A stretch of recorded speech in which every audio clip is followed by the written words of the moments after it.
untuk meluruskan pemahaman, memutarbalikan fakta tentang kitab Bahrul Ansab. Begitu juga kitab Abnaul Imam bi Misra Wasyam, yang mana kedua kitab ini dijadikan sebagai landasan dasar Rabithah Alawiyah dalam menentukan silsilah nasab mereka sampai kepada Rasulullah Muhammad SAW. Saya minta tolong kepada tim dari Maktab Ad-Daimi Rabithah Alawiyah untuk mencari lagi. Saya kasih PR dengan jangan memalukan. Jangan memalukan. Jadi siapa yang bilang bahwa kitab Bahrul Ansab itu tidak mencantumkan nama Ubaidillah dalam nasab putranya Imam Ahmad? Ya kitab itu sendiri.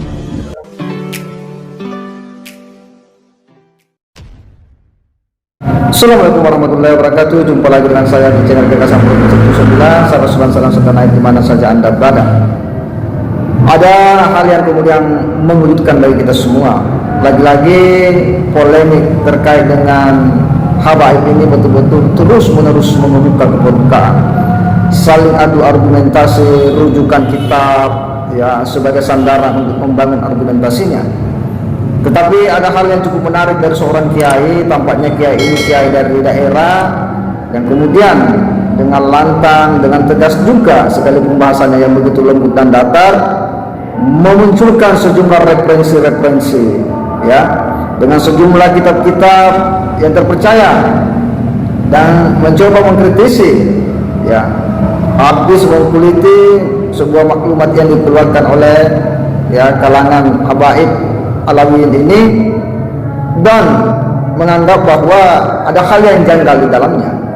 Kita kagum dengan kiai kampung ini yang betul-betul berani ya untuk kemudian melakukan adu argumentasi ya, dan dia memperlihatkan sejumlah kitab-kitab dan referensi yang ini sebuah tradisi dalam dunia pesantren ya, bahwa seluruh bangunan pengetahuan itu harus disandarkan pada sebuah rujukan kitab yang jelas supaya kita tidak dianggap bicara asal bicara atau tidak tahu. Dan kita salut dengan orang seperti ini. Paling tidak ini akan kemudian memberikan sebuah edukasi kepada kita di balik hiruk-pikuk ya polemik habaib ini.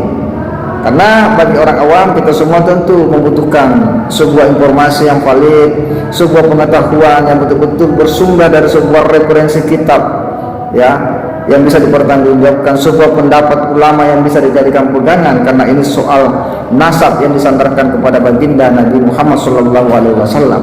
Dan tentu kita berharap bahwa ini bisa menjernihkan ya persoalan yang hari ini telah membuat penasaran ya sebagian dari umat Islam. Untuk lebih jelasnya kita simak dulu bagaimana ulasan daripada kiai dari daerah ini. Mari kita simak sama-sama. Untuk meluruskan pemahaman, memutarbalikan fakta tentang kitab Bahrul Ansab.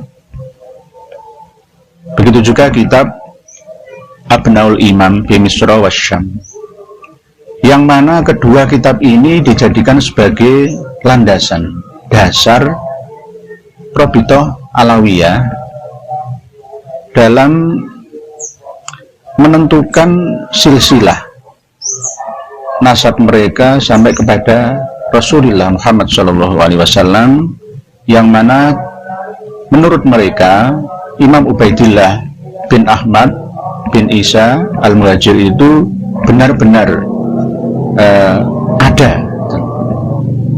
Nah, ini saya dapat edaran ya, maklumat dari Maktab Ad-Daimi bahwa ini saya bacakan ya. Assalamualaikum warahmatullahi wabarakatuh. Dengan ini kami dari Maktab Daimi Rabithah Alawiyah memberitahukan bahwa kitab Asy-Syajarah Al-Mubarakah yang dikarang oleh Al-Imam Fakhrur Razi yang wafat pada tahun 606 Hijriah atau abad ke-6 adalah bukan satu-satunya kitab nasab yang menjadi sandaran para ahli nasab. Masih ada kitab-kitab lain yang ditulis pada abad yang lebih awal, seperti satu, kitab Bahrul Ansab yang dikarang oleh As-Sayyid Muhammad bin Ahmad Hamiduddin Al-Husaini An-Najafi yang wafat pada tahun 433 Hijriah, abad ke-4.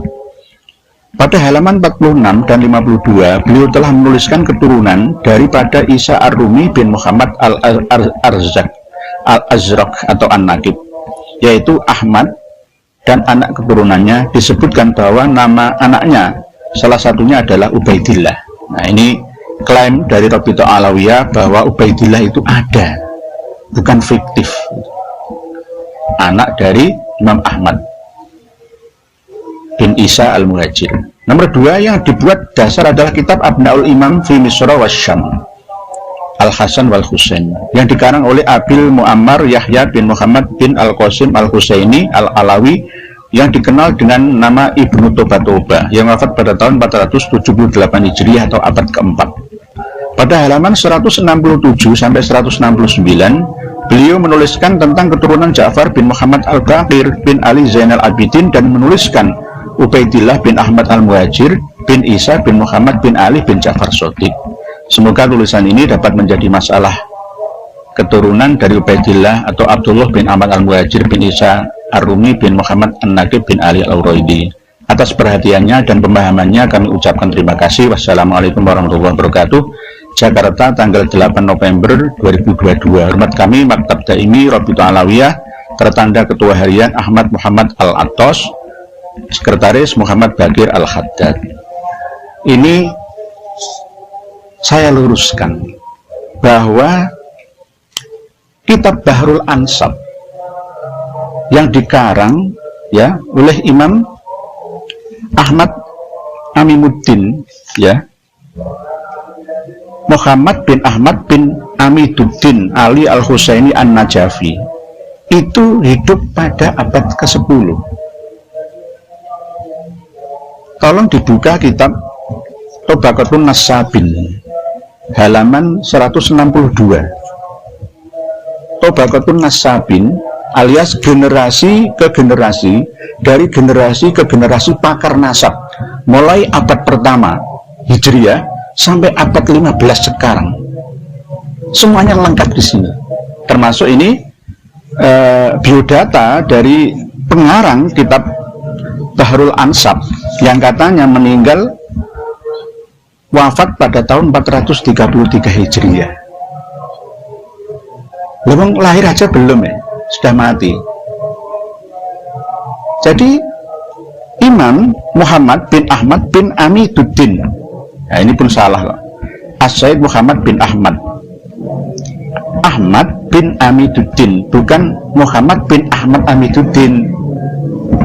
Buka ya, Tobaqatun Nasabin halaman 162, nomor nasab atau nomor pakar nasab yang ke-396. Muhammad bin Ahmad bin Amiduddin Ali Al-Husaini An-Najafi Al-Qurnul Ashir, yakni abad ke-10. Lahu Bahrul Ansab, beliau mengarang kitab yang bernama Bahrul Ansab atau Al-Musajjarul Kasyaf li Usulis Sadatil Ashraf. Jadi nama kitab Bahrul Ansab itu sama dengan Al-Musajjarul Kasyaf li Usulis Sadah Al-Ashraf. Tubi Abil Qahirah am 1356 Hijriah.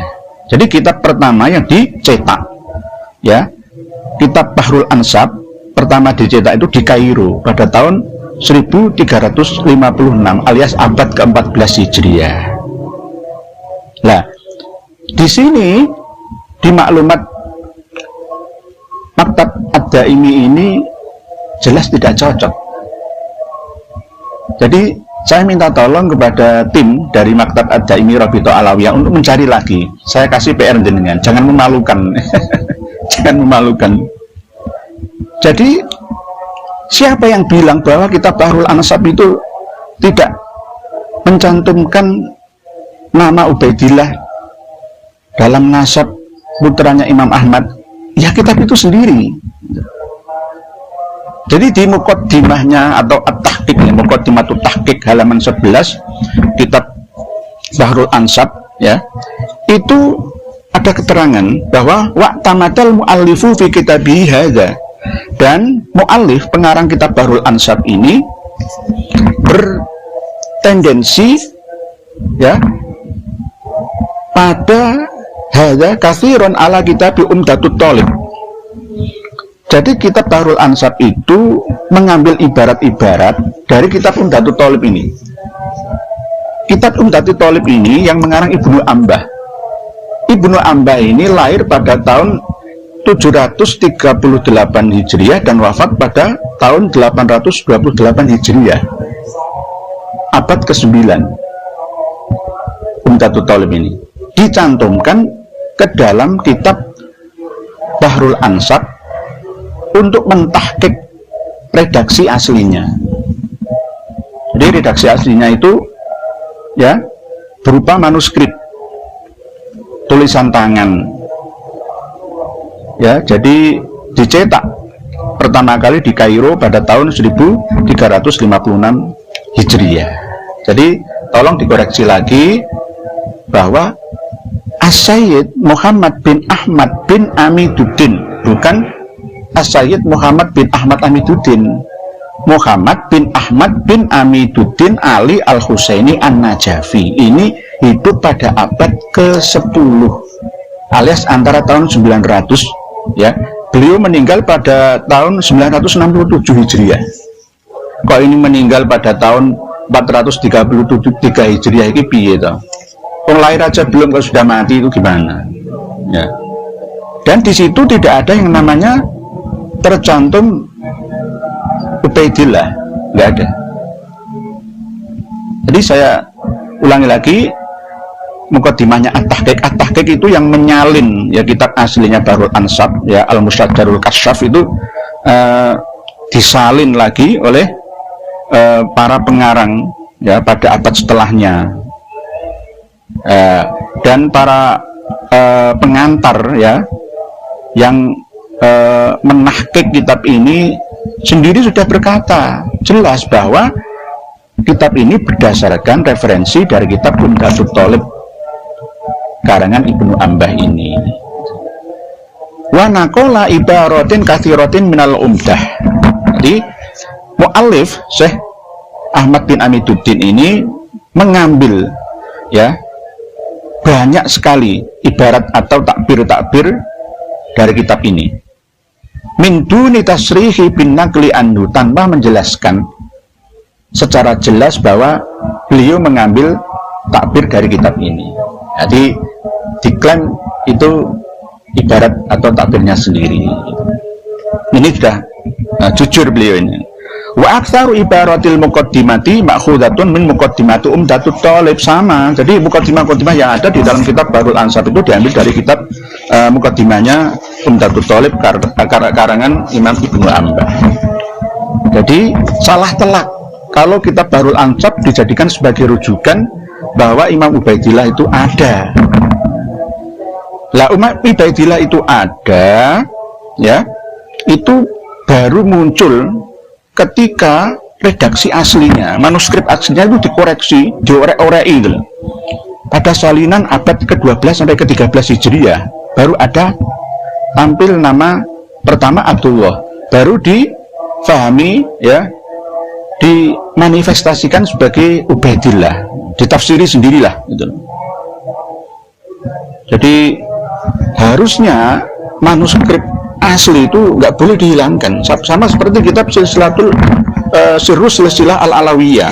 Ini manuskrip aslinya ditampilkan, nggak dirubah. Jadi ketika ada pohon atau sajarah nasab itu tetap aslinya ditampilkan.